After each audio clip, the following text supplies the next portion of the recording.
गीता अध्याय 3 पढ़ रहे हूँ, आप लोग सुनिएगा। भगवान श्री कृष्ण का जन्म। श्रीमद् भगवत गीता में श्री कृष्ण कहते हैं कि उनका प्रकट जन्म तथा कार्यालप सभी दिव्य है और जो उन्हें ठीक से समझ लेता है वह तुरंत ही वैकुंठ जाने का भागी बन जाता है। श्री भगवान का प्रकट्य का या जन्म किसी सामान्य पुरुष का सा नहीं होता जिसे विगत कर्मों के आधार पर भौतिक शरीर धारण करने के बाध्य होना पड़ता है। श्री भगवान के प्रकट्य की संख्या अवतार लेने का समय निकट आ गया तो नक्षत्रगण अत्यंत शुभ हो गए।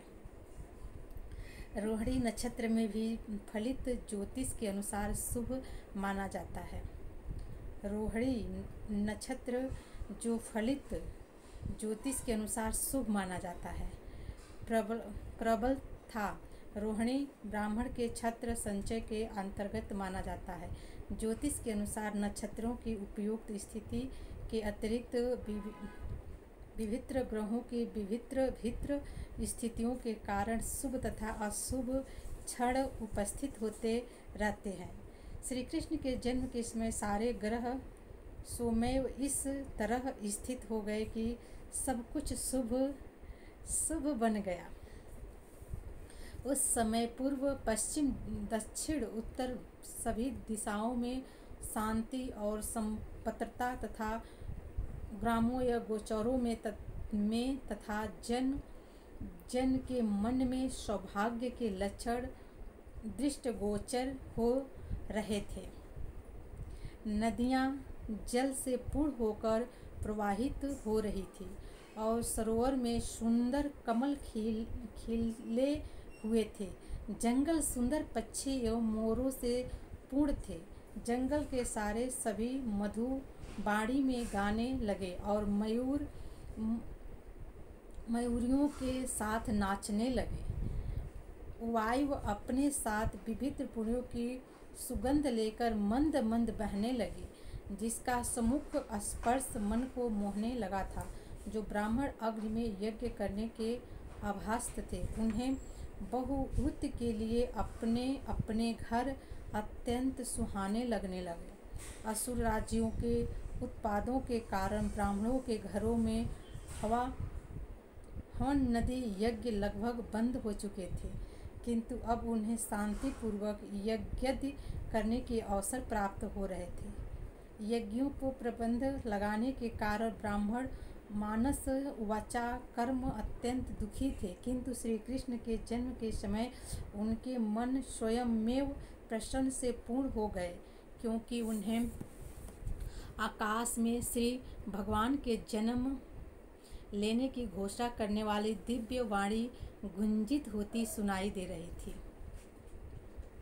गंधर्व और कित्रलोक के वासी गाने गा लगे तथा सिद्धू और चरण लोक के वासी भगवान की सेवा में प्रार्थनाएं करने लगे।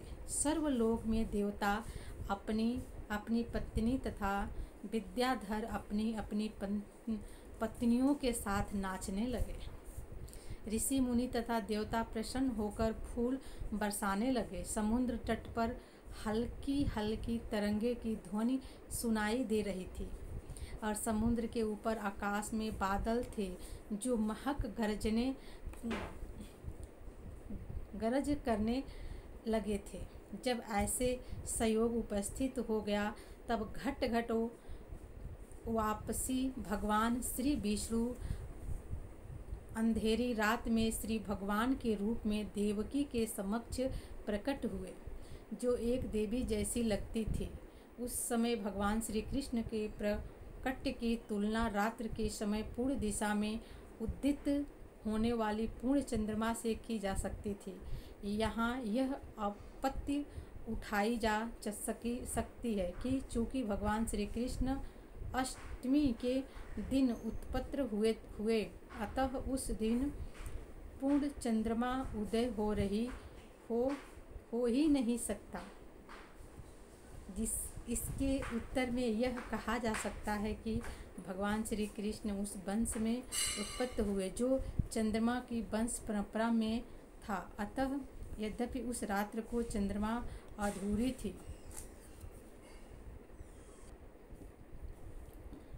खान्यक नामक ज्योति ग्रंथ में भगवान श्री कृष्ण के जन्म के समय नक्षत्रों का अत्यंत सुंदर वर्णन मिलता है। उससे पुष्टि होती है कि उस शुभ क्षण में उत्पन्न की शिशु परम ब्राह्मण या परम अत्यंत था।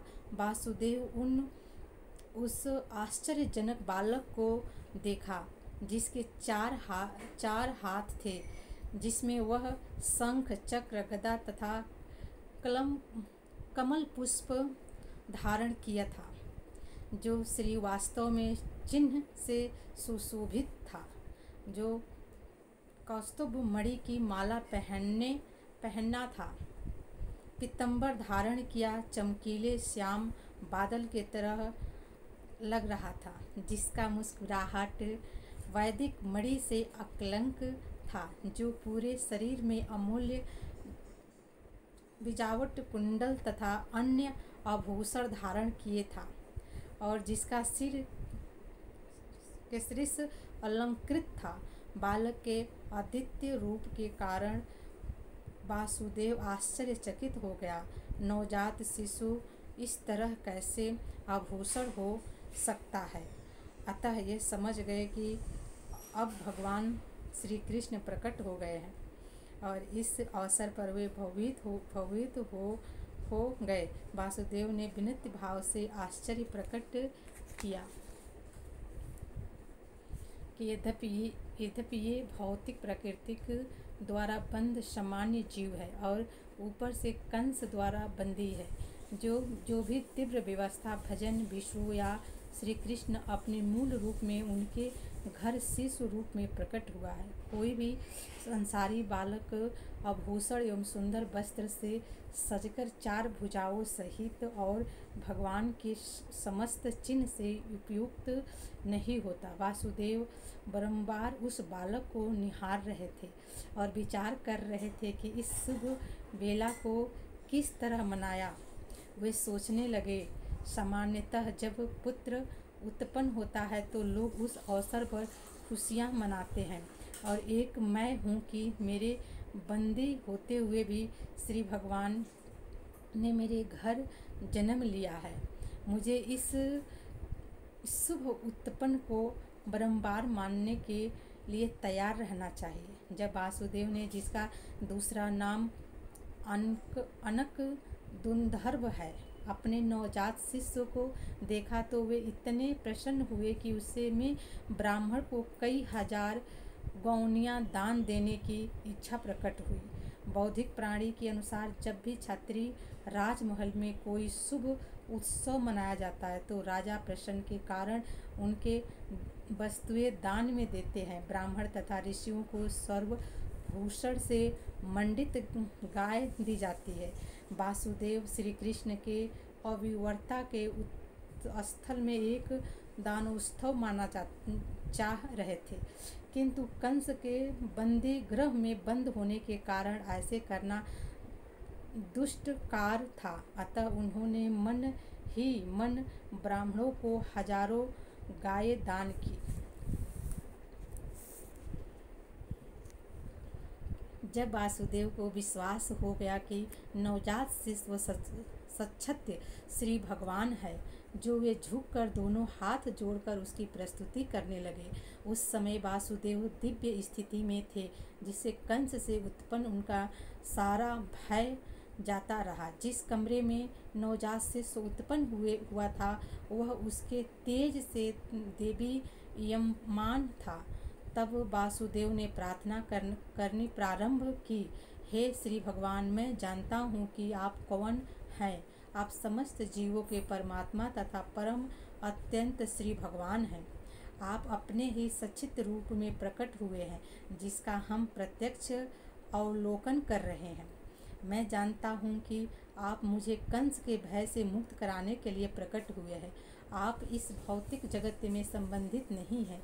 वह आप वही पुरुष हैं जिनके भौतिक प्राकृतिक पर चित्तवान मात्र से यह दृश्य जागृत उत्पन्न होता है। कोई यह सतर्क कर सकता है कि अपनी चित्तवन मात्र से समस्त दृश्य जागृत की उपस्थित करने वाले भगवान श्री वासुदेव की पत्नी देवकी नंद के गर्भ में नहीं आ सकते हैं। इस तरह का उच्छेद करने के लिए वासुदेव ने कहा, हे प्रभु, इसमें आश्चर्य नहीं है कि आप देवकी के गर्भ में प्रकट हुए हैं, क्योंकि सृष्टि की रचना भी इसी प्रकार हुई थी। आप महाविष्णु के रूप में कारण वर्ण में सतर्क कर रहे थे और आपकी क्षमा प्राकृतिक से उनके ब्राह्मणों की उत्पन्न हो गई थी। फिर आप प्रत्येक ब्राह्मण में गंधर्वसाड़ी विष्णु के रूप में प्रविष्ट हुए, जो फिर अपने क्षीरो एकाशय विष्णु के रूप में अपना विस्तार किया और आप ही प्राणी के हृदय में अणु के भीतर पवित्र हो गए। अतः देवकी के गर्भ में आपका प्रवेश करना उसी प्रकार समझा जा सकता है। आप प्रविष्ट हुए प्रतीत होते हैं, किंतु उसी के साथ साथ आप सर्वव्यापक हैं। हम भौतिक उदाहरण के माध्यम से आपके प्रवेश तथा अप्रवेश का समझ सकते हैं। 16 तत्वों में विभाजित होने पर भी संपूर्ण भौतिक शक्ति कायम रहती है। यह भौतिक शरीर 5 स्थल तत्वों पृथ्वी, जल, अग्नि, वायु तथा आकाश का संयोग मात्र है। जब भी कोई भौतिक शरीर बनता है तो ऐसे लगता है कि ये तत्व पुनः साजृत हो रही है, किंतु वास्तविकता तो यह है कि सारे तत्व शरीर के सारे भीतर, शरीर के बाहर हमेशा विद्यमान रहते हैं। इसी तरह यद्यपि आप देवकी के गर्भ में शिशु रूप में प्रकट हुए हैं, किंतु आप उसके बाहर भी विराजमान हैं। आप सदैव अपने धाम में रहते हैं, फिर भी आप करोड़ों रूपों में अपना विस्तार कर सकते हैं। मनुष्य को बहुत ही बुद्धि के साथ आपके अवतार को समझना चाहिए, क्योंकि आपसे भौतिक शक्ति भी उद्भूत है। आप भौतिक शक्ति के उसी प्रकार मूल स्रोत हैं जिस तरह प्रकाश का स्रोत सूर्य है।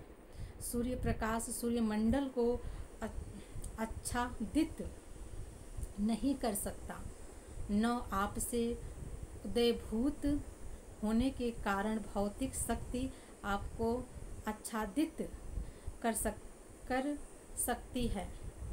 आप भौतिक प्रकृति के तीनों गुणों में रहने प्रतीत होते हैं, किंतु वास्तव में ये तीनों गुण आपको आच्छादित नहीं कर सकते। इसे बड़े बड़े बुद्धिमान दार्शनिक जानते हैं। दूसरे शब्दों में, यद्यपि आप भौतिक शक्ति के भीतर प्रतीत होते हैं, किंतु आप उस कभी इच्छादित नहीं होते। देवों का कथन है कि पर ब्रह्मा अपना तेज प्रकट करता है, जिससे फल स्वरूप प्रत्येक वस्तु प्रकाशित होती है। ब्रह्मा संहिता से प्राप्त चलता है कि ब्रह्मा ज्योतिष परमेश्वर के शरीर में उद्भूत होती है और इस ब्रह्मा ज्योति से सारी सृष्टि उत्पन्न। श्री मध्य भागवत गीता में यह भी कहा गया है कि श्री भगवान ही ब्राह्मण ज्योति के आधार स्वरूप हैं। अतः मूलतः वे प्रत्येक वस्तु के आदि कारण है, किंतु अल्प ज्ञान सोचते हैं कि जब श्री भगवान इस भौतिक जगत में आते हैं तो वे भौतिक गुणों को ग्रहण कर लेते हैं। इस निष्कर्ष बहुत परिकल्प नहीं है और केवल अल्प ज्ञान द्वारा ही साजृत है।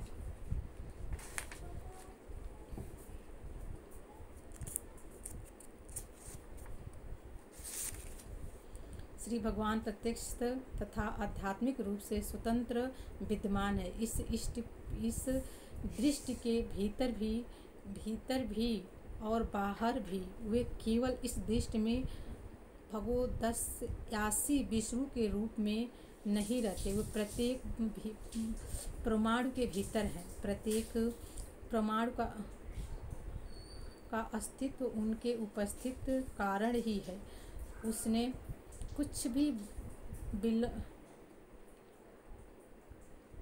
विलंग नहीं किया जा सकता। वैदिक सिद्धांत के अनुसार हमें परमात्मा अर्थात प्रत्येक वस्तु के मूल कारण ही खोज करनी चाहिए, क्योंकि परमात्मा से पृथक कुछ भी नहीं होता। अतः भौतिक सृष्टि उनकी शक्ति का ही रूपांतर है। उड़ जड़ पदार्थ तथा जीवित शक्ति आत्मा भी उन्हें से उदित है। जो मुख्य होगा वही इस निष्कर्ष पर पहुँचेगा। जबकि परमेश्वर प्रकट होते हैं तो वे पदार्थ की उपस्थिति को स्वीकार करते हैं। यदि प्रत्येक रूप से वे भौतिक शरीर ग्रहण करते हैं तो वे भी भौतिक परिस्थितियों के अधीन नहीं रहते। अतः श्री कृष्ण अवतारित हुए और उन्हें भगवान के प्रकट तथा अप्रकट होने के समस्त दोषपूर्ण निष्कर्ष को ध्वस्त कर दिया। हे स्वामी से दूसरे पृष्ठ में सुनाऊंगी। Thank you.